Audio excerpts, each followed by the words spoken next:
Morning, everyone. I'd like to welcome you. I'm Mark Campbell, Executive Director here at CDIAC, and thank you for participating in our webinar today, Creating SB 1029 Compliant Local Debt Policies. We have three very informed, experienced, believe it or not, speakers on this very topic that hope to reassure you of the procedures, the obligations under the newly chaptered SB 1029. I'm going to cover a couple of administrative details here initially.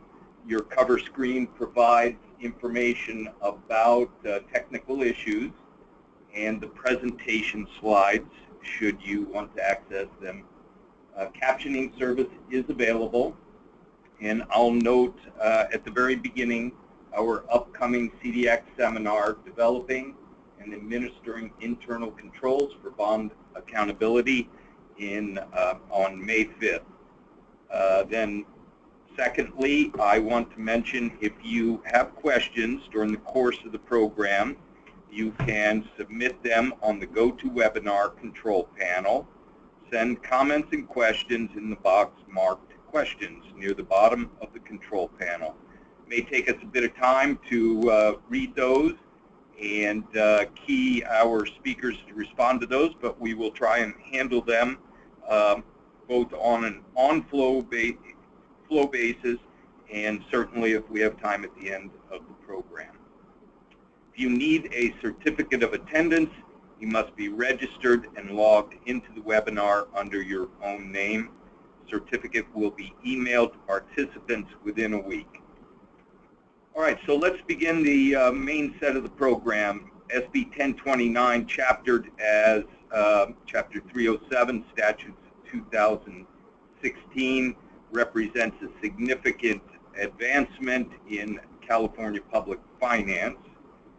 Government Code Section 8855I, which requires issuers to report to CDIAC no later than 30 days prior to the sale of debt their intent to issue debt, now also requires the issuer to certify that it has adopted local debt policies concerning the use of debt and that the proposed debt issuance complies with these policies.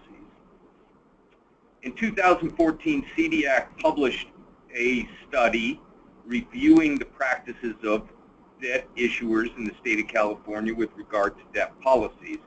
In that, CDIAC identified significant values to management, staff, and the issuing entity in the use and adoption of debt management policies. It noted that it assists debt managers to make decisions, support efforts to identify conflicts, inconsistencies, and gaps in the local agency's approach to project finance and debt management. Also recognize that debt policies can be instrumental in setting a proper balance between limits on the use of debt financing and providing sufficient flexibility to respond to unforeseen circumstances and opportunities. And that really covers, from our perspective, the very essential role that debt policies play in the administration of debt. And with that, and I'm sure that will be reiterated by our speakers today, I'm going to introduce them and turn it over to you. Tim Schaefer, Deputy Treasurer, State of California. It has executive responsibilities for the State Treasurer's Investment Division, which manages, of course, as you know, local agency investment fund. He oversees the Public Finance Division, which manages the state's $86 billion debt portfolio, and as well the Centralized Treasury Division, which handles the nearly $2 trillion in payments and the hundreds of bank accounts maintained by the state of California. That pretty much sums up the entire state functions, I think, with treasuries. Before entering state service, Tim was principal owner of Magis Advisors, public finance consulting firm in Orange County. He has more than 40 years of experience in municipal securities industries. With him Ron Bennett, Chief Executive Officer with School Services of California, previously served as Chief Business Official for the Long Beach Unified School District, Fresno Unified School District, and ABC Unified School District. And finally, Albert Reyes, partner with Nossaman LLP, serves as bond counsel, disclosure counsel, and underwriter counsel in connection with various public finance matters. His clients include school districts, cities, counties, special districts, transportation authority, water district, and a variety of public agencies. And with that, I'm going to turn it over to our speakers. Tim, I believe you lead off. Thank you, Mark. Good morning to my fellow panelists and to all of you who are on the telephone. I am delighted and humbled to be with you and hope that we can provide some information to you this morning that will be useful to you in meeting the requirements of your job and your undertaking. It might help here to start at the reason for all of this. Because I strongly suspect that many, if perhaps not most of you, all of you even, might be sitting there thinking, why in the world must we do this? And why now? And what was the problem that SB 1029 was trying to address? SB 1029 was sponsored by Treasurer Chung in order to promote a healthier, more vibrant, more liquid ecosystem, financial ecosystem in California for all bonds in California. Keep in mind there are 4,200 units of local government in our state. There are 90,000 units of local government in the United States, and about half of them have outstanding debt. That outstanding debt amounts now to about $3.7 trillion, and it is largely held about 70% by individuals, households, and mutual funds who are the shares of which are owned by households. So this is a very unique part of the securities market. SB 1029 was provoked by the Treasurer's observation, recalling that he spent 8 years as the state controller before he was elected to this office. It was provoked by 3 or 4 basic events that have unfolded over the last 10 or 15 years. First was, in 1993, California law was changed so that school districts could use an alternate way of structuring their debt known as capital appreciation bonds. Those of us who are as old as I am remember when we were children, we could buy United States Series E savings bonds. Those were a form of capital appreciation bonds. We'd go to the post office or bank, pay $18.75, and 7 years later we would be able to cash in our bond for 25 bucks. That's all a cab is. There's nothing inherently illegal, immoral, or fattening about a cab. It is a device that is used frequently in the debt securities market. However, I would point out to you that it became a very seductive strategy for some issuers in our state and became politically dangerous when a variety of other factors began to influence the issuance of these devices. And I suspect many of you are going to be familiar with some of those events and the press reporting on them. I would observe before we move on that to the second point that California leads the way in the United States in the issuance of cabs, by some margin, I might add. So because that became such a significant part of our financial ecosystem, I think we can all reasonably say that may have contributed to the amount of attention that it drew in the press.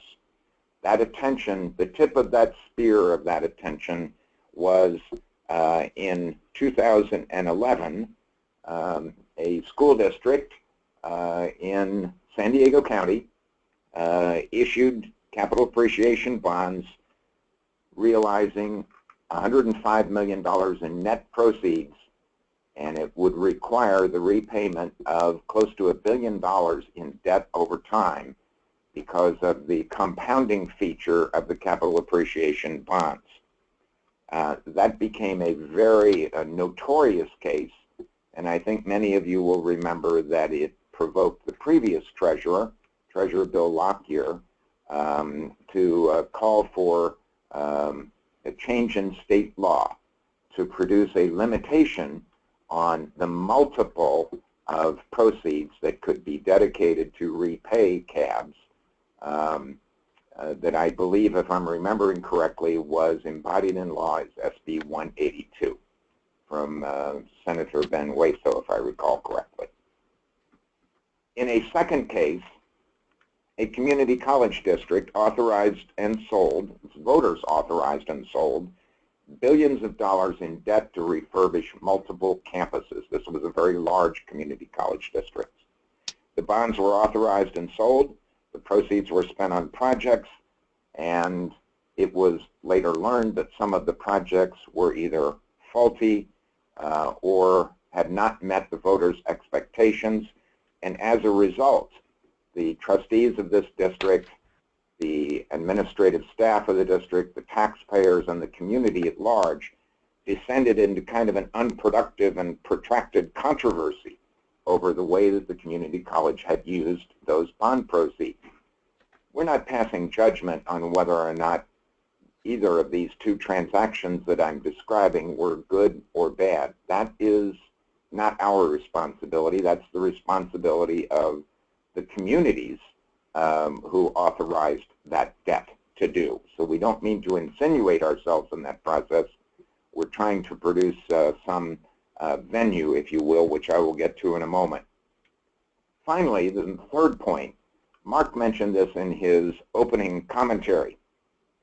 In 2014, CDIAC issued a report entitled Employing a Debt Policy, Practices Among California Local Agencies. That is available on CDIAC's website, and I encourage you, as you ponder what to do in your agency, to take a good look at that, because there's some highly instructive, very useful financial guidance information in there. I'm not going to try to go over that report in all its detail, but the study concluded that overall compliance with national best practices on debt policy, those best practices being articulated primarily by the Government Finance Officers Association, the study concluded that overall compliance in California was poor. Counties were found to be much more likely to have formal policies.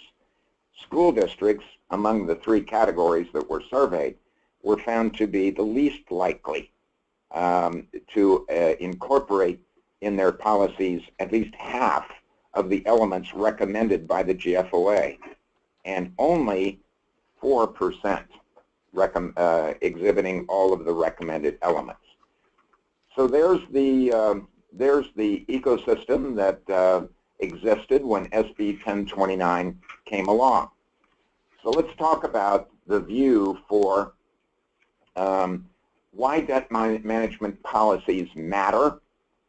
This is a conversation that the Treasurer and his staff had repeatedly with Senator Hertzberg and Senator Hertzberg's staff and consultants in the legislature when SB 1029 was being crafted. And the goal was very simple. A good debt management policy should improve the quality of decisions made by elected officials, period. That was the goal. It was not to have Sacramento tell you what to do. It was to create a framework that would enable your governing body to produce good policies that would help you do your job and keep your community well informed and let your elected officials make good decisions. Clear and reasonable, transparent debt policies provide guidelines for the structure of your debt issuance, and probably just as importantly, outside of your community, they demonstrate a commitment to long-term capital planning and financial planning, and that pays dividends when you sell bonds. Employing a debt management policy signals to your rating agencies and to the capital markets, which includes your investors, that your government agency is well managed, and therefore that improves the judgment that you are more likely to meet your debt management obligations in a timely manner when bad things happen in your community, as inevitably they will. However, as you will hear throughout the session, debt management policies should be written with attention to the issuer's specific needs and available financing options, and they are typically implemented through specific operating procedures, which more likely than not are going to be unique to your individual agency. They are most definitely not a one-size-fits-all proposition. You're going to hear both Ron and Albert talk about that feature as they go through their part of the presentation. Finally, we strongly encourage you to have your debt management policies approved by your agency's governing body. That provides a couple of assurances to you and to the community and to your investors. It, one, guarantees that there is a common understanding among your elected officials and you regarding your approach as an issuer to debt financing. And secondly, it supports that that modeling, if you will, of good financial management to the rating agencies and finally to the investors that I mentioned earlier. That is why, those couple of reasons there, is why SB 1029 requires a certification that your governing board, your board of supervisors, city council, school board, board of directors if you're a special district, has actually adopted the policies. Starting in 2017, now, and going beyond, that will involve checking a box on your initial report to CDIAC. We're going to talk a little bit about that in a moment. Now, on the next page, GFOA debt management policy best practices can be summed up with these 5 points. I won't go over them in a huge amount of detail, but I'm going to give you enough color on them so that you can see how they tie to the requirements of 1029. So this is a high-level summary of a GFOA recommended best practice.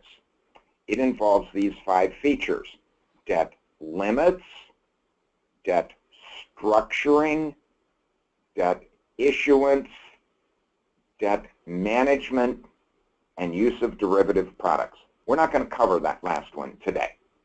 Let's focus for just a second on those first 4. Limits involve policy goals, such as a % of resources devoted to debt repayment. They are often self-imposed in some cases, and you school districts know this. They can also be imposed by state law. The state of California does not impose on itself a debt limit, but I will point out to you that the state treasurer publishes every year a report on affordability of the state's debt that's repaid from the general fund and general resources that measures the % of the state's general fund that's being devoted to debt service. That's an important metric. That report also describes debt as a percentage of personal income, debt as a percentage of economic output or GDP, and other measures so that the policymakers across the street in the Capitol can understand where they stand in relation to their 49 peers. That's the kind of thing that would be very useful in your local agency to focus on. The second one is a little bit easier, debt structuring practices. This will have very different applicability depending on what kind of agency you are. A high growth, rapidly expanding water district may be perfectly capable of servicing debt which rises over time. Those of you who have issued Mello-Roos bonds know that frequently they are set up so that debt service will rise over time to mirror assumed rates of rise in property values. So the third thing then is debt issuance practices. This is the one that can get a little thorny, and I won't dwell on it at the moment, but would encourage questions on it. This involves selection of service providers, determining method of sale, how you measure results of the pricing you get when you negotiate, determining when and how to refund your debt, and so forth. And then finally, and this is the meat of 1029, debt management practices. How your bond proceeds are preserved and protected and invested while you're waiting to spend them, how you're tracking the use of proceeds, how you're complying with your tax certificate, tax assurances which you gave to your bond attorney when you signed off. Now let's compare quickly how to crosswalk that to 1029.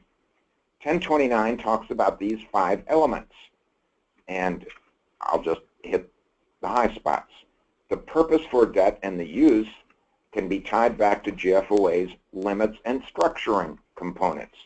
The type of debt that may be issued also goes back to limits and structuring.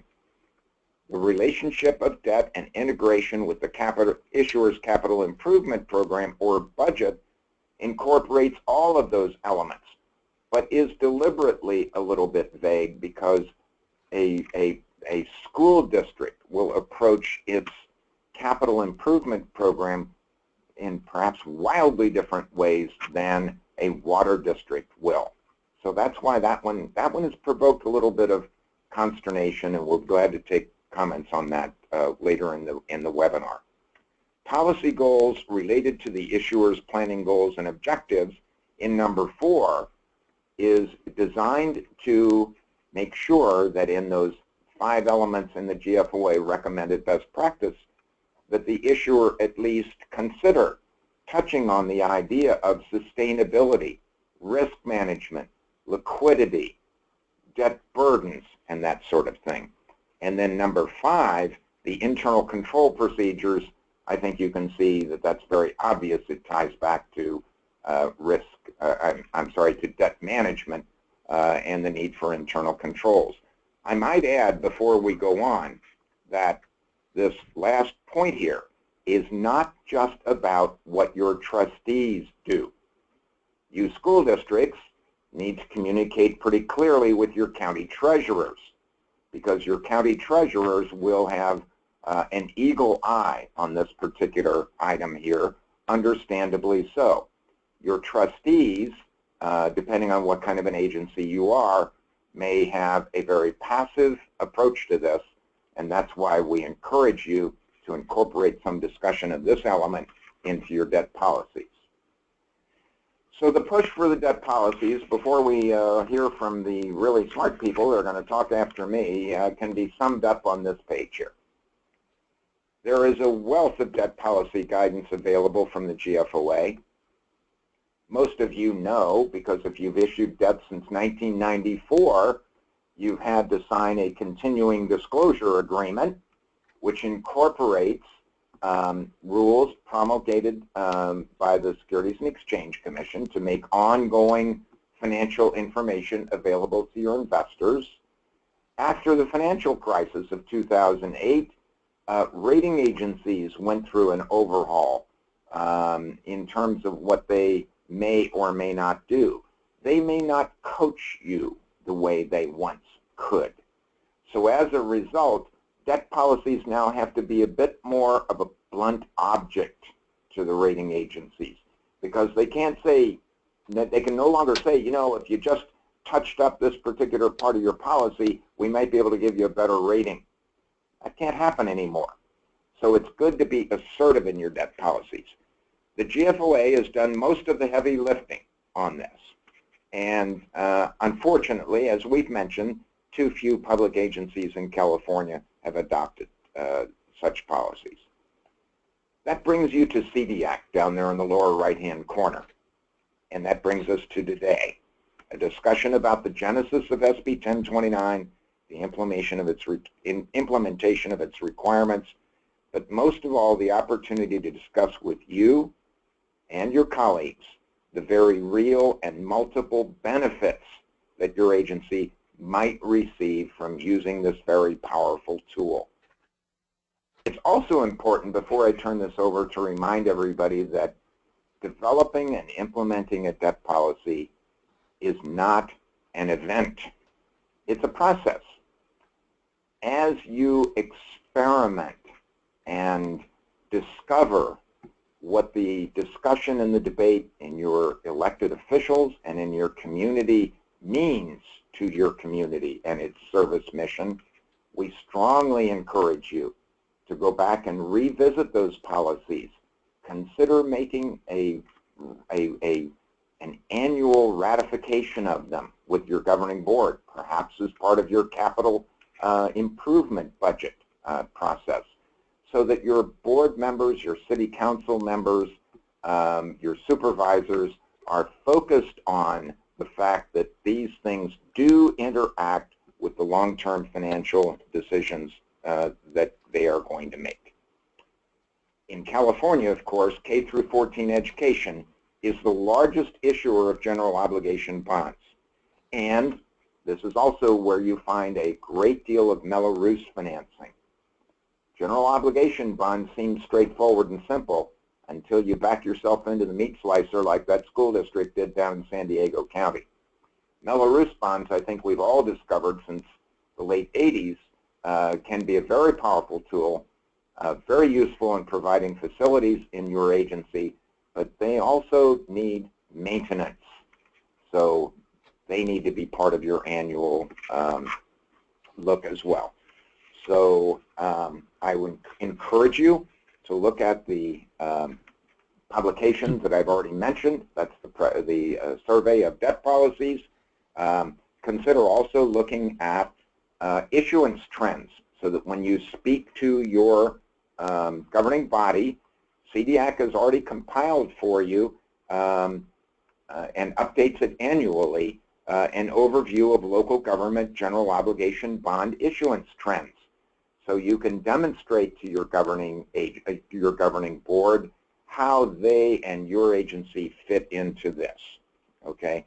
For example, last year, 2016, K through 14 amounted to 64% of the general obligation bonds issued in our state. This is too important a financing source for us to take for granted and ignore.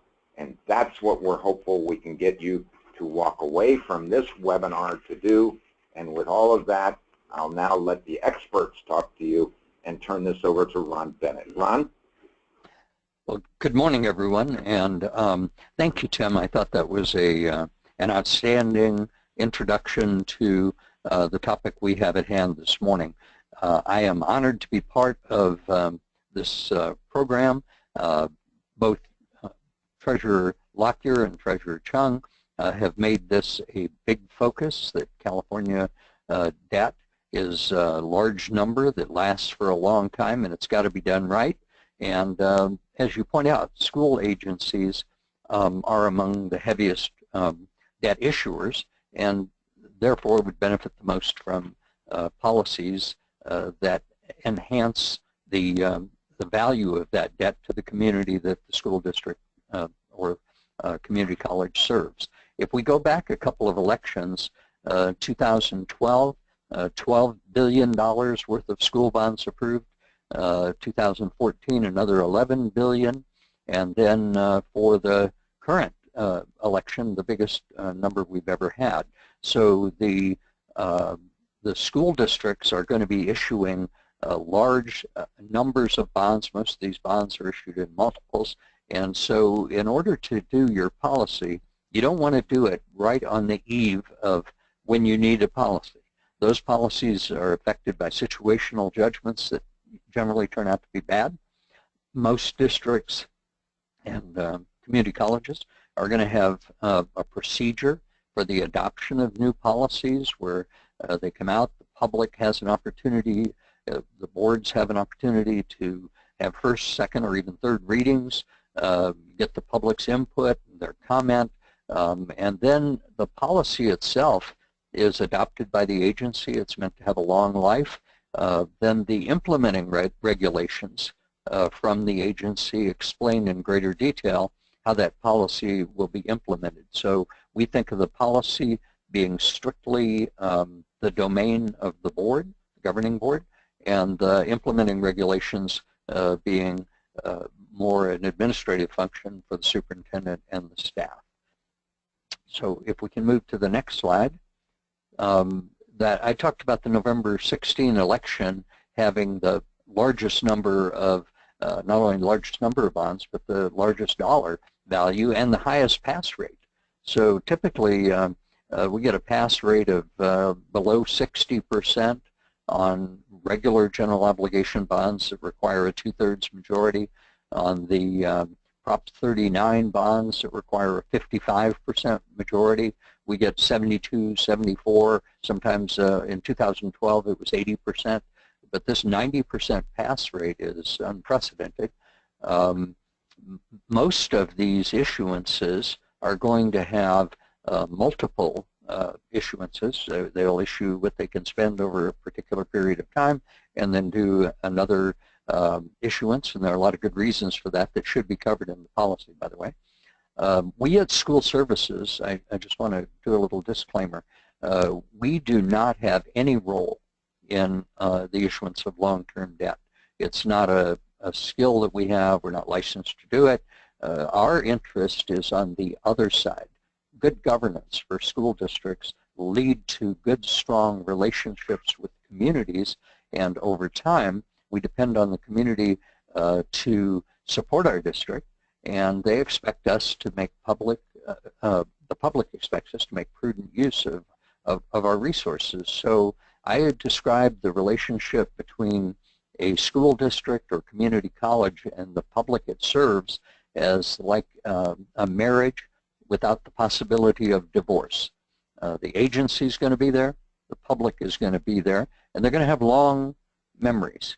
And when we keep them informed, when we're transparent, when we have a reputation for efficient use and adoption of best practices and so on, when we go back to that well the next time and we ask for that public support, we're much more likely to get it. And that has an impact not only on our capital programs, but also on our regular operating budget programs and the support that we get for the community from those. So the public expects us to be professional. They expect us to have the best practices. They expect us to know them. They expect us to implement them.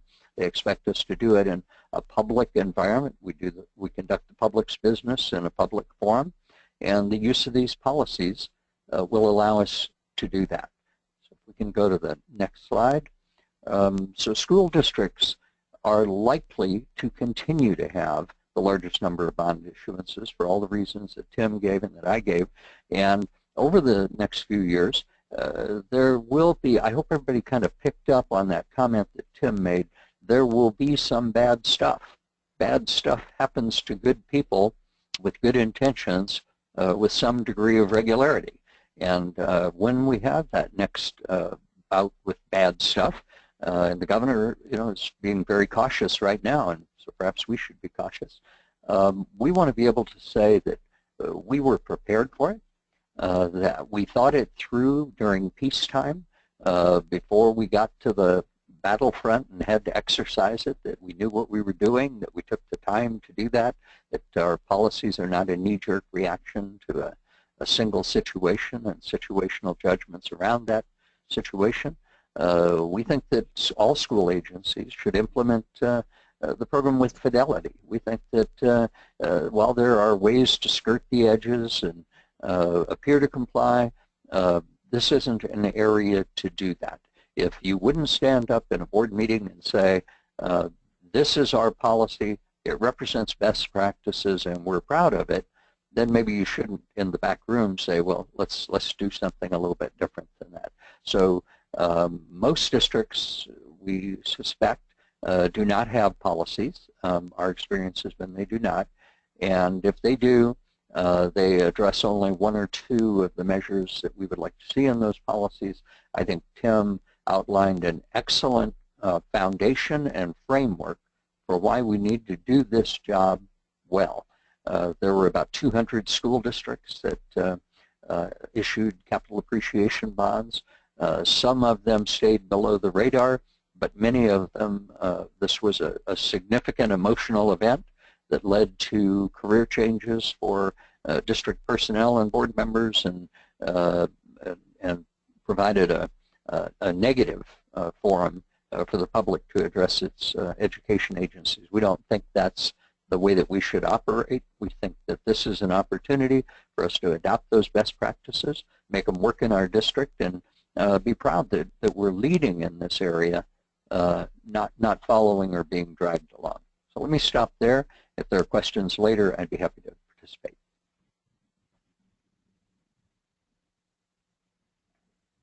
Okay. Welcome, everyone. Albert Reyes here with Nosson speaking. Tim and Ron have touched upon, why we need the policies and why they're being asked to be adopted by issuers. I'd like to focus on, the actual process of adopting the policies and what should be in those policies before they're adopted, so that they comply with the requirements of SB 1029. I would recommend that issuers, even if you're not planning on doing a debt issuance for several months or for a year maybe, to really consider now getting your policies and procedures in place and getting them crafted and in front of your board or your council to get adopted, so that when you do get to your debt issuance stage, you don't have to worry about this, and it doesn't have to be another item in the to-do list for you in the process of issuing debt, because as you may know, that there's a lot involved with doing a bond issuance, and having the least amount of work on your plate for that is probably preferred. So let's start with the establishing and creating the debt policies. As Tim mentioned earlier, one size does not fit all for your policies. It's not recommended that you take a form from somewhere else, another local agency similar to you, a school district, water district, and you basically just change your name to that form and then put them in front of your board or council and have them adopted. It's best to take either another policy or a foreign policy, and to work also as well with your municipal advisor and your bond counsel in formulating a policy and drafting it so that it fits within your needs and the way you guys operate, so that when you do issue debt, you're able to comply with the the policies and procedures that you set forth in it. And so you don't just take the easy way out and take someone else's goals and policies and put your name on them. Really think about what you're doing and how you're doing it, and so that when you do issue debt, it works effectively for you. In those policies, you should also state your goals and objectives for issuing your debt. What do you guys plan to accomplish by issuing debt, and what are the principal goals for it? Some of it has to do with cost effectiveness. You want to borrow in the most cost-effective manner. Your risk profile, for instance, you want to pursue and issue debt that offers the lowest possible risk to you as the issuer, and if you're a school district, to your taxpayers. You don't want to really encourage elaborate or novel financing structures that make it really difficult to comply with. And also, a high credit rating will probably be an objective or a goal for the issuer. You want to obtain the best credit rating for each debt issue, and so you want to do things that will help you get that debt rating and also lower your debt cost. And another goal objective is to comply with state and federal law. You want to be able to issue your debt and know that your issuance is in compliance with state and federal law in terms of what type of debt you're issuing and the debt use of the proceeds, and that your use of those proceeds apply with the tax code as well. And then also, so moving on to the next one, you want to create and establish debt policies that are consistent with those principal goals and policies that, or objectives that you set forth in your goals and policies. And so you want to lay out the type of debt you can issue, the purpose for that debt, and other things that are related to those goals and objectives. And then also, as I mentioned before, the policy procedures should be appropriate and reasonably manageable for the issuer staff and responsible officers. You don't want to put too many requirements or restrictions in your policies. You want them to be flexible, and you want them to be workable for for either your assistant superintendent, for your city manager, your general manager or finance director. Those people that are actually going to have to manage the debt and work with their legal counsel and advisors when they issue debt. They're going to have to follow the procedures that are set forth in them, and you don't want to make them too restrictive. So you can consider, when you draft your policies and procedures, what works for you in those policies, so that it's an easy process during issuance and also post issuance. Let's go to the next slide. These next slides will touch upon the 5 requirements that are in the SB 1029 that should be in the policies and procedures that are adopted. And the first one is being the purpose for which the debt proceeds may be used and the types of debt. In your policies, you'll only want to include the debt that you're specifically authorized by statute or other authorization to issue. You don't want to include a bond issuance or type of bond or debt instrument that you're not going to issue or ever issue because you're not allowed to, or because this just doesn't fit within your capital plan or financing plan. School districts don't have enterprises, so they're not going to consider issuing enterprise revenue bonds, and so that wouldn't go into their policies. And water districts generally don't issue trans or GOs. They generally focus on revenue bonds, and so that type of thing is what you'd want to put into your policy in terms of that's the type of debt you can issue and what's the specific state authorization for that.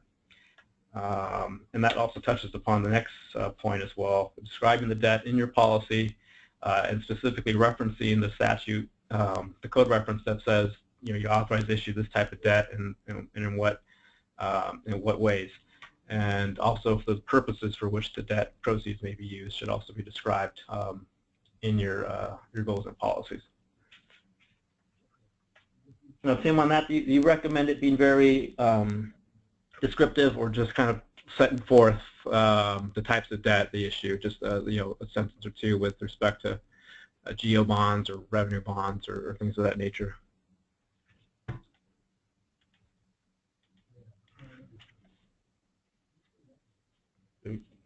Okay. Is that a question, Albert? Yeah, Tim, and it's because that's kind of the meat of the procedures, is whether when the type of debt they can issue and the purpose for it. I've seen policies and procedures where it takes a good bulk of the policies and procedures, and other times I've seen it just very general with how they describe the types of debt and what their uses are for it. And so I think it just depends on the issuer, but at the same time, I don't know if you guys had a position of how descriptive it should be. Yes, I think it's fair. I think it's fair to say that. Let me back up. You have covered it very well when you describe the distinction to be made between an enterprise operation like a water district and a school district. I think it's fair to say that most single-purpose entities, like a water district or like a school district, this particular section of their policy is likely to be pretty concise. And it may simply state that we're going to do general obligation bonds for X purposes, and of course under state law, general obligation bond proceeds have to be spent on real property. But it's good to articulate that in part of the policy. Whereas school district, and I'm not trying to pick on the school districts here, I'm just using them as an example, may also engage in financing lease activity. So in a financing lease, we might have a different situation because personal property can be divisible and be leased. I have seen some agencies in this part of their debt policy refine this down to the level where they actually get down to the copier lease and the backhoe lease. That's not necessary, particularly, to create good debt policies. It may be desirable if the agency implements those kinds of lease arrangements. Right. Yeah, that's a good point. I think, putting in your debt policies, the types of debt that you generally will issue, as opposed to ones that, like you just mentioned, the copier lease and all that, where it doesn't have much effect, or they're not, incurred regularly or really often for the issuer. So you want to focus on the types of debt that you generally will issue and the type of, and the use for that debt. So thanks, Tim. Turning to the next slide with the method of sale. Now that you've decided or set out what types of debt you can issue, how are you going to sell it? How are you going to get it to the market and put it out there so that investors can consider it and purchase it? And so there should be a section in your policies that describe the method of sale for that debt and what the considerations are for determining which method to use, and the person responsible within your local agency to make that determination, and whether that determination should be made in consultation with your municipal advisor or your bond counsel, or is it just solely limited to what the officer or official or staff member of the agency determines. The method of sales available generally are competitive sales, negotiated sales, and private placements. With GO bonds, especially a negotiated and competitive sale, they work for both. Generally, I'm seeing with revenue bonds and other types of other debt, negotiated sales have been the most frequently used type of method. Private placements have really taken off over the last several years with bank involvement and willingness to lend money to issuers, especially on the smaller scale of debt issuances to special districts or cities or even CFDs, things of that nature. Those banks are really getting involved, and so there should be some type of description or method for which private placements are considered over a public offering in your debt policies.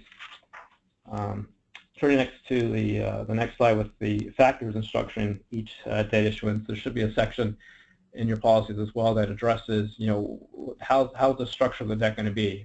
What's going to be your maximum term limits for the debt. You want to issue it so that it's the average useful life of the finance asset is allowed under the applicable statute. You don't want to go out to borrow for 40 years if the finance asset has only a 20-year history. And then the next section was the debt service amortization. Do you want to have a level debt service, or do you want to have most of your principal payments towards the back end of the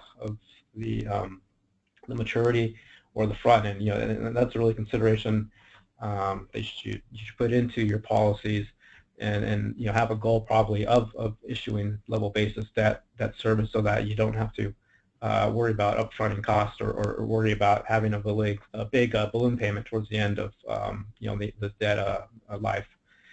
Redemption provisions as well should be considered, and that should be considered in consultation with your underwriter and financial advisor. Depending on your market conditions and what investors would like. Usually you see a 10-year optional call provision. Sometimes that could be shortened to 7 or 8 years or 9 years. Just depends on what works for the market, and that should be, like I said, considered with in consultation with your underwriter and financial advisor when you're actually going out to issue debt. Credit enhancement is also something that should be set forth in your policy, and when credit enhancements such as bond insurance should be purchased, and who makes that determination of when it works for your debt issuance. And so that should also be in consultation with your financial advisor when to obtain it. But the method of obtainment should be set forth in your policies. Okay. Let's go to the next one, a relationship of debt and integration with the issuer's capital improvement program or budget. Most issuers are local agencies, especially school districts, cities.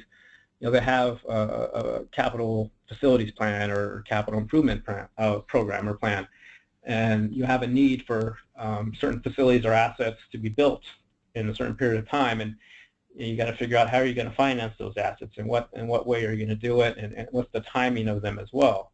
And so in your policies and procedures, you want to put in a statement of how you're going to integrate your debt with your capital improvement program or budget, so that it fits within those programs, and that it also fits your needs of incurring that debt and your ability to make debt service payments on that debt. So it's recommended that you also be pretty descriptive, I think, in that part of your policies and procedures of how are you going to put your implement your debt program with what your needs are for capital facilities, and then also with respect to your budget, you want to incur debt with the lowest possible impact on your general fund and your reserves. You don't want to have to issue debt that's going to really impact your general fund and also cause you to suspend your reserves, where it just limits your ability to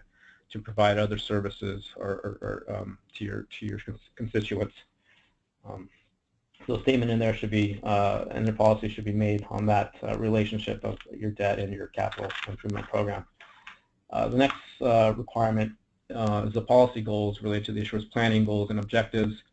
Tim did mention a few things related to this earlier, but there should be a statement in there that the facilities that are being financed by the debt are consistent with your purpose and further the issuer's purpose.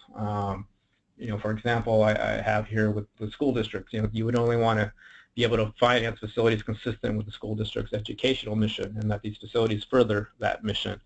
So there should be a policy statement set forth in your procedures that explains what your goals are with respect to your planning goals and objectives. Albert, this is Tim. Let me add something to that, because I think you've made the point very well. But let me offer, for those that are not school districts on the phone, for example, you charter cities may be approached from time to time and asked to be a conduit issuer for a healthcare facility, for a skilled nursing facility. You may wish to consider, even though you are not obligated to repay that debt, it will appear in your footnotes as no commitment debt, so you may want to consider putting a section in your policy that guides your counsel on how to do things like conducting its TEFRA hearing and how to judge whether or not the borrower seeking to use you as a conduit is a borrower of good character and that can live up to long-term commitments, so that there's no political fallout if there's some kind of a financial catastrophe in that. That would be an example. The final example would be, this is the part of your debt policy that is very, very difficult to discuss with you without knowing each of you and your individual needs. But this part of your policy that talks about your planning goals and objectives, this is where you would pick up concepts like, if you're a city and you're fully built out and you don't have big infill projects, a lot of your policy is probably going to talk about how to renew and replace existing infrastructure. If you're a brand new developing city, recently incorporated, you might want to consider adding more development type finance guidance there, Melrose Assessment District and so forth. This is the one area of your policies which is very hard to generalize about, but I think you get the idea. Thanks, Tim, this is Ron. I'd like to add on to that bullet as well. We have a lot of cities, a lot of counties, a lot of school districts, community colleges who in order to operate efficiently and to serve the same population, enter into joint use policies, and they structure facilities so that they will be used by multiple agencies, and who's going to finance it, who's going to be the lead agency to get the thing built, all of that. I think your policy has to leave you some room for that, but also make it clear that there has to be a business purpose for each of the public agencies. We've had school districts, and I'll just speak anecdotally, who have been approached by developers who say, well, you could use public debt, you could build this facility, it would be marginally associated with the school district, but the major purpose would be to put it into some kind of an asset management project and generate revenue for somebody, maybe including the school district. I think most school districts resist that kind of a project and should, for good reasons, do that. So the balance of policy that would not let the district get too far off the reservation without coming back to the board. Remember, if you have a board-adopted policy and you want to do something that is beyond that policy, you've got to go back to the board. You're going to have a public discussion of it. You're going to make maybe an amendment to the policy. But if the policy is too broad, these things can happen within the administration, and the board might find out only peripherally that the district's doing something that might be beyond what they want the policy to restrict. And so this is an area where bottom line, I think you have to be careful to give yourself some room for those public projects that might involve other agencies, that might be consistent with the school district's educational mission, but stay away from those where you hear that siren sound from non-affiliated agencies. Okay, great. Yeah, thank you guys for your input on that. Let's turn to the last requirement, and as Tim highlighted, it's probably one of the most important ones. Establishing internal control procedures so that they implement to ensure that the proceeds of the debt will be directed for its intended use. In this section here, you'd want to designate a responsible officer or a department if you're a big issuer, such as CDIAC, LEUSD, or the county that has departments. You want to put someone in charge of your debt management, whether it be your assistant superintendent of business, the superintendent itself, or a city manager, finance director, general manager, or other finance officer. You've got to put someone, though, and it should be stated in your policy of who's going to be responsible for managing the debt and working within your procedures so that the debt is properly implemented and used for its intended use. So one of the next point, you want to establish procedures for bond administration, processes, and for the requirements that support your internal control system. Each have your own sort of method of controlling your money, and you have your own procedures for that. So you want to be able to establish procedures that are within those internal control systems. Turn to the next one. You should apply the same system of internal control activities to bond funds as you do to your other governmental funds, in terms of keeping track of its use and other investments and other things. And you also want to confirm that the bond projects and other related expenditures are consistent with the approvals and authorizations and legal documents. You want to make sure that your bond proceeds are being spent on what you said that money would be spent on, in your either official statement or other legal documentation. And so you want to go out there and make sure that if you're a school district, for instance, and you want to go out there to visit the school that's being built with your money or other buildings, you want to kind of make sure that the money's being spent for that purpose.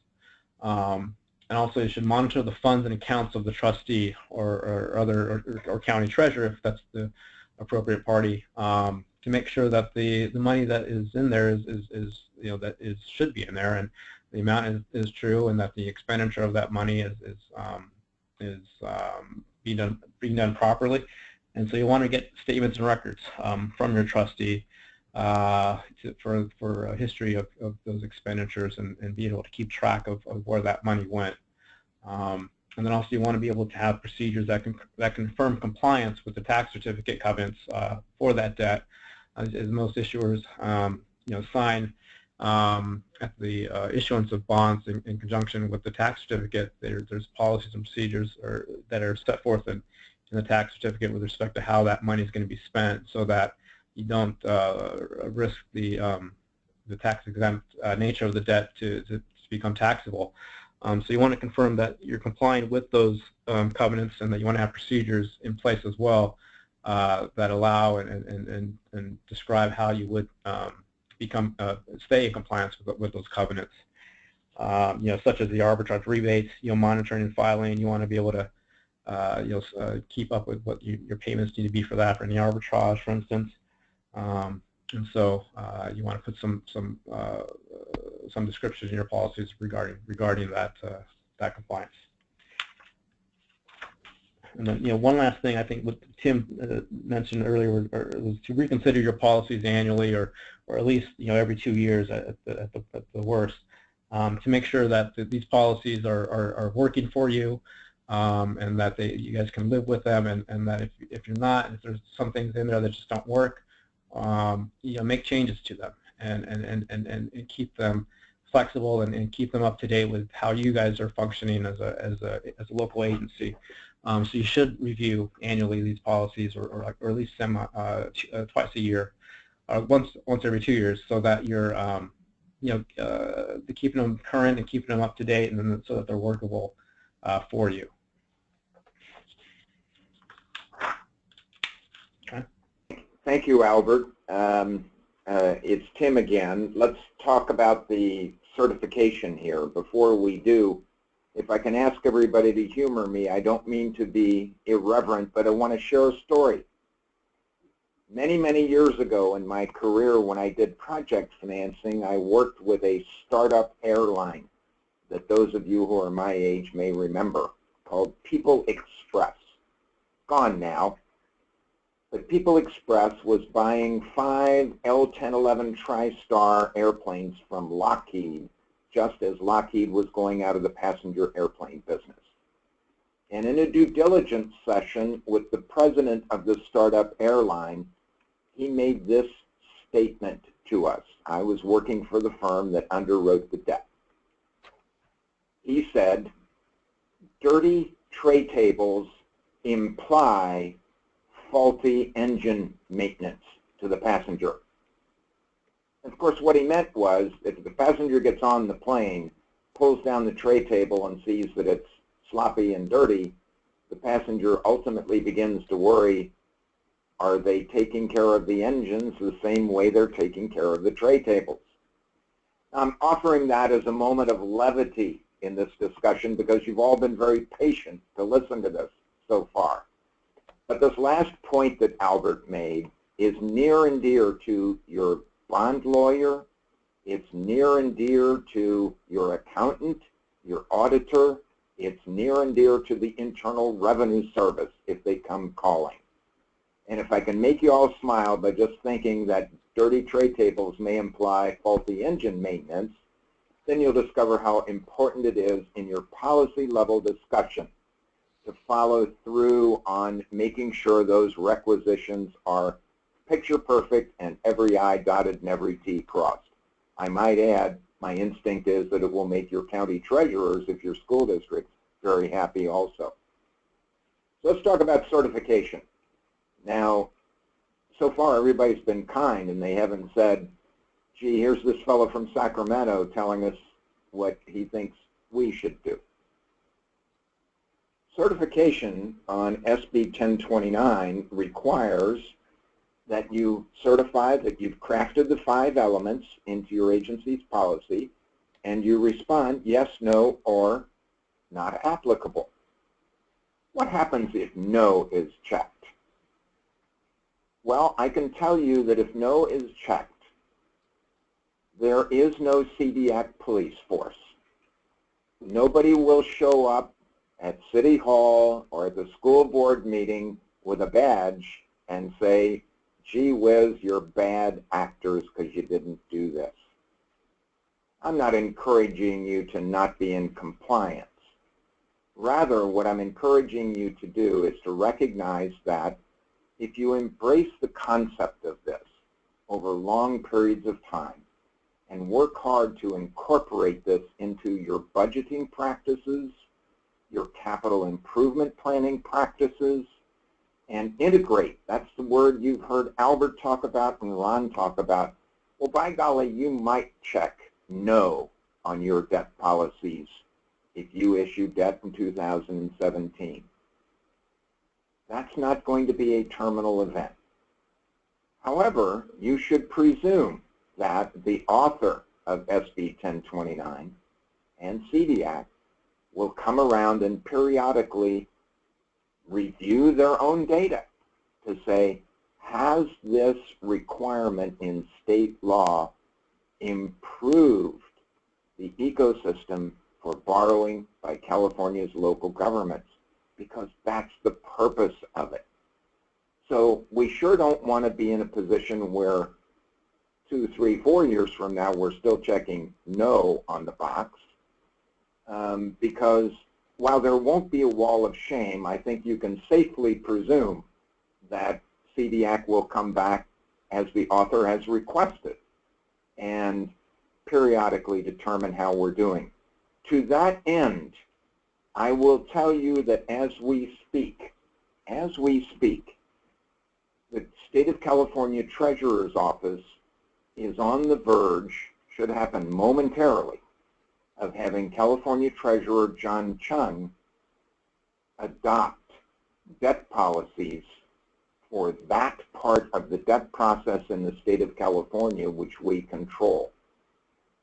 So this is not a case of do as we say, not as we do. And that's the takeaway message here. The takeaway message here is that as the Treasurer's deputy, I want to exhort you to understand the philosophy behind this and recognize that if we all pull together and we all get on board here and we each do our part, the result will be that we will have a market of greater integrity, that is more efficient, that is more widely embraced by investors, that produces better results for all of us. You want to take questions now, Linda? Yes, if folks would like to type in additional questions, we'll certainly take a look at them and respond to them verbally. And while you're doing that, what we can do is look at some of the history of the questions coming in and see if we'd like to just answer them in general for the audience for edification purposes. Okay, so here's a question. If an agency is a conduit issuer, can they transfer the responsibility of reporting to the borrower inside their bond documents? Yes. They can have the obligor or borrower develop the debt policy since they are responsible for repaying the debt. Here's another question. Maybe Ron and I can answer this one. Somebody has observed, so essentially SB 1029 is an effort to get school districts and community college districts on board toward employing best practices, and that has created new obligations on them than existed previously. Is this correct? Well, I think, offer some mild pushback on the assertion that this is aimed at school districts. I would also observe that since school districts, as we mentioned at the top of the webinar, account for 60% of the general obligation debt issuance in the state in 2016, that school districts clearly are in the same pool of audience. But please do not take away from this that this is aimed solely at school districts. It is aimed at all public issuers. And then I would make this final observation that in my multiple years in the business, what I observe is, and Ron, I'm going to lateral to you as soon as I'm done with this part. What I observe is that active citizens in our communities, when they want to get involved, they want to run for office, they want to make a difference in their community, they don't start off running for governor. They run for school board. And these are the elected officials, well-intentioned elected officials, who want to make a difference in their community, who might best be served by having a policy framework to make such important decisions rather than trying to make them in a transactional context. Do you have any thoughts on that, Ron? I do. I'd actually push back on both premises of the question.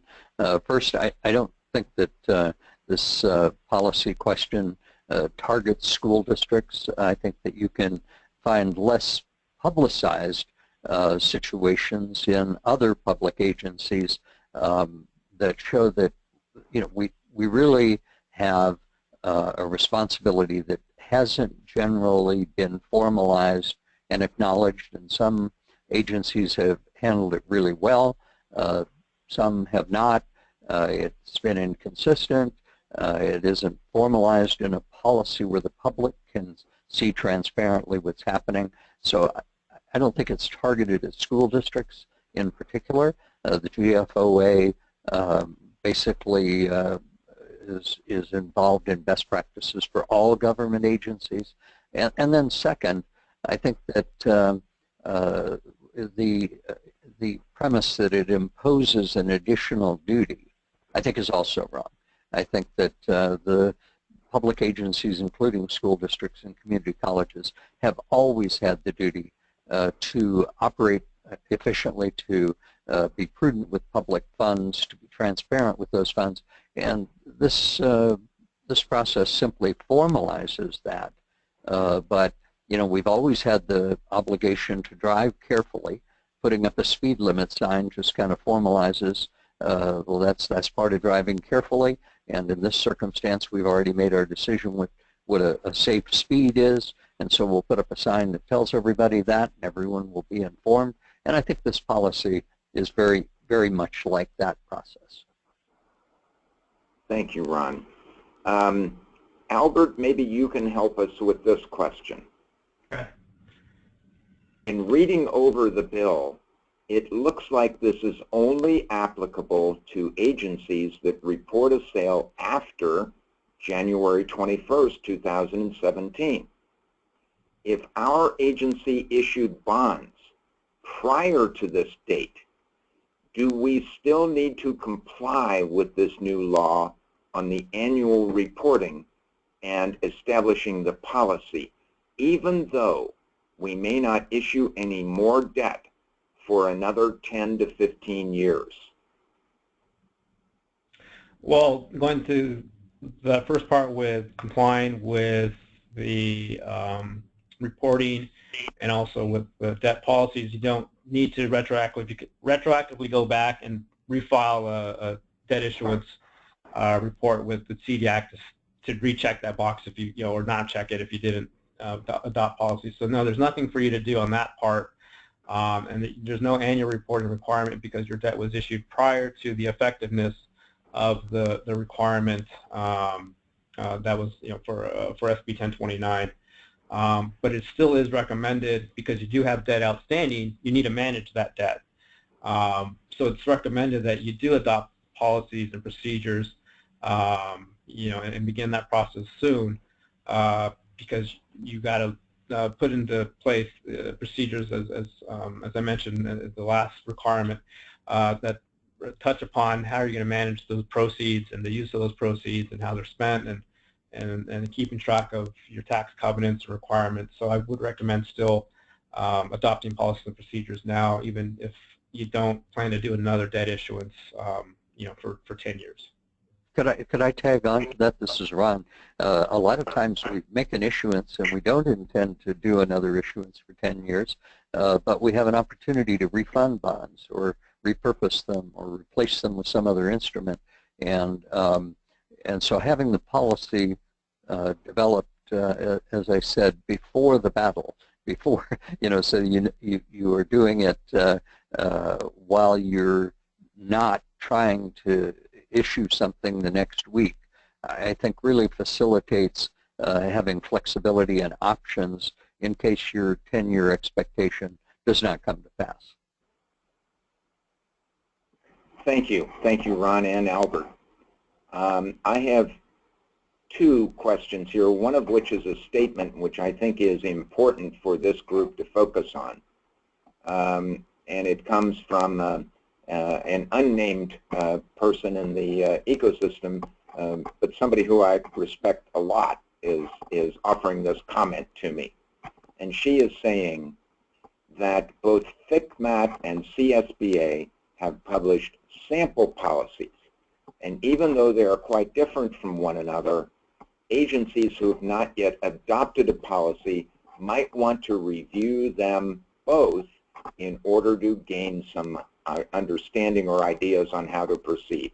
And I think that's an excellent suggestion.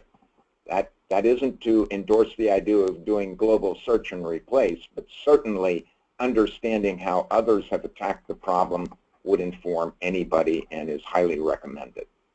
Now here's the question. We don't have any bond debt.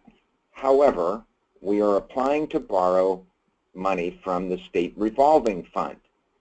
They are asking for a debt management policy. We don't have one to date because we don't have any debt yet.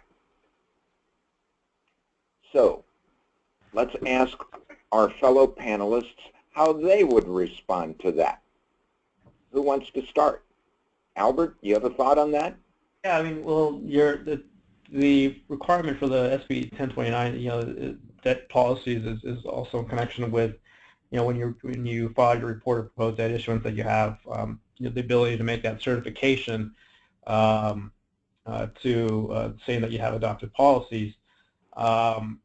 In this case, with the revolving loan, is reported debt proposed debt issuance going to be filed, and if so, then you would want to create debt policies that are in compliance with SB 1029.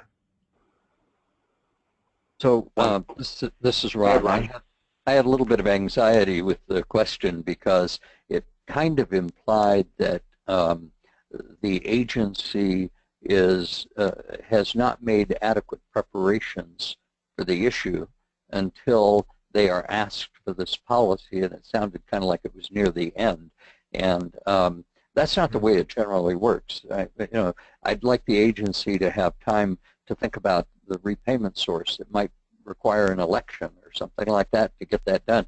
And so during that particular time, we don't issue debt as a come-as-you-are party where we sit on the phone today and say, well, let's issue some debt tomorrow. And as one of the routine steps that an agency, any public agency, should take, not just school districts, I would hope they would contemplate way in advance what are the things that will guide us in the issuance of this debt, even if it's going to be to another agency. But if it's reportable debt, I don't think you want to put yourself in a situation where it's a last-minute kind of come-as-you-are party and let's figure out a way to check the boxes. So I'd like to think they were anticipating it further in advance. Thank you, Ron. Here's, I think, an excellent question, and a question that came up at the policy level and still is in the process, I think, of being settled. I'm going to take the first crack at this, and I'm going to ask my fellow panelists to join me. How should my agency report expenditures to CDIAC per SB 1029? Excellent question. Well, here's how I would like to tee it up for my two colleagues on the panel.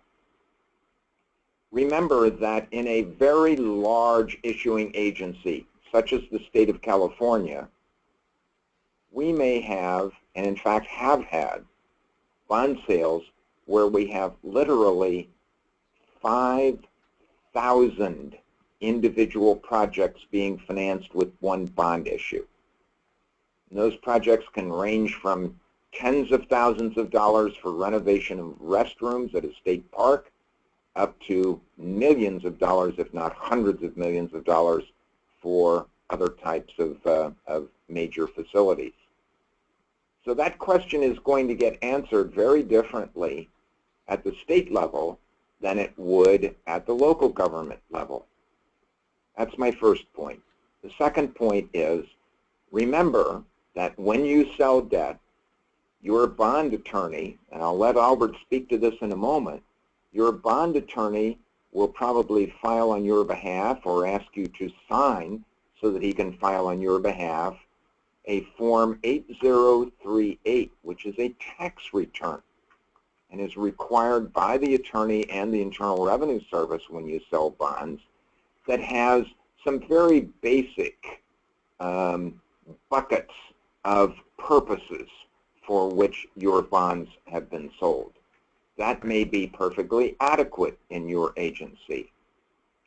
Third point, and Ron may wish to speak to this when Albert is done, is your community may demand more information about where your agency is spending money that they agreed to borrow and repay over long periods of time. So in your community, it may need to be more granular than those 5 buckets that are on the back of the tax return, but perhaps not so granular as to get down to those 5,000 projects that we do in the state, because we tend to borrow money programmatically. So the takeaway from my point of view, and ask the other panelists to speak up, is that a lot of this is going to depend on the guidance you receive from your community and your governing board. What do you think, Albert? No, I certainly that what you touched upon right there with that statement is you really would need to consult with your legal counsel that you have to get their recommendation of how you would proceed with that. They would do the forms on your behalf, and so they would be able to help you out with that. But that is something you should raise with them. Ron, what's your view? So the legal issues, the forms, things like that are beyond our expertise, but the relationship with the public is not. And I've seen in school districts since the AB 182 process has begun, school districts are now required to approve debt at regular meetings, not special meetings. Most districts are bringing the debt forward more than once, maybe for discussion at one meeting and approval at another meeting. We're seeing a lot more transparency, and I think that transparency runs to this issue as well. And remember that comment I made about, it's like a marriage without the possibility of divorce. And if you screw up, I come home late a lot because I am working all kinds of hours and taking late flights, and my wife puts up with that. But if I come home with lipstick on my collar a time or two, the trust level is going to be diminished. And this is an area where public transparency eliminates the possibility of that lipstick on the collar that sticks to us for a very, very long time and affects our trust relationships. And those are vital to all public agencies. So beyond the legal part, this is about good government. It's about doing the right thing. It's about adopting best practices. GFOA is a fantastic organization, as is CDIAC, for promoting good government in California. And I'm on this call and part of this webinar because I want to encourage our major borrowers and school agencies to take this seriously, take it in the right spirit, and move forward with fidelity, as I said earlier. Thank you, Ron. I'm going to bundle a couple of questions here. One participant is asking, if a loan is received from the county's water agency, will that trigger reporting under SB 1029? A similar question is being asked, are revolving fund loans considered debt under Government Code 8855, which is the governing statute of this? Short answer is yes. And we want to encourage all of you to recognize that as CDIAC has grown and matured and become much more effective in discharging its service mission to the state, very recently under Mark's leadership, the Commission has now engaged in rulemaking under the State's Administrative Procedures Act. So it would be well for you if you have some of these things that you think may be outliers, like water agency loans and revolving fund loans, to consult some of the definitions in those regulations, because you will find that, yes, they are debt and they are reportable. Why is that? Let me just touch on bank debt for a moment and tell you that 40 years ago, banks were big buyers of municipal bonds. And then the 1986 Tax Act came along and changed the manner in which big commercial banks could treat the tax exemption. I won't get into that, it's way too wonky. But the result is that bank interest in purchasing debt of local agencies began to taper off, and it tapered off quite sharply until right after the financial crisis broke. And now we see it creeping back up again. A lot of it is in the form of direct loans. And that's where this regulatory impetus came from CDIAC. It's important for policymakers in our state legislature, academics in our state, the marketplace, financial analysts, rating agencies, policymakers at your local government level to understand and have good, actionable data on how much public debt is outstanding in our state. And that's why the regulations incorporate this kind of thing. It's not meant to be arbitrary or capricious. It's just meant to be comprehensive.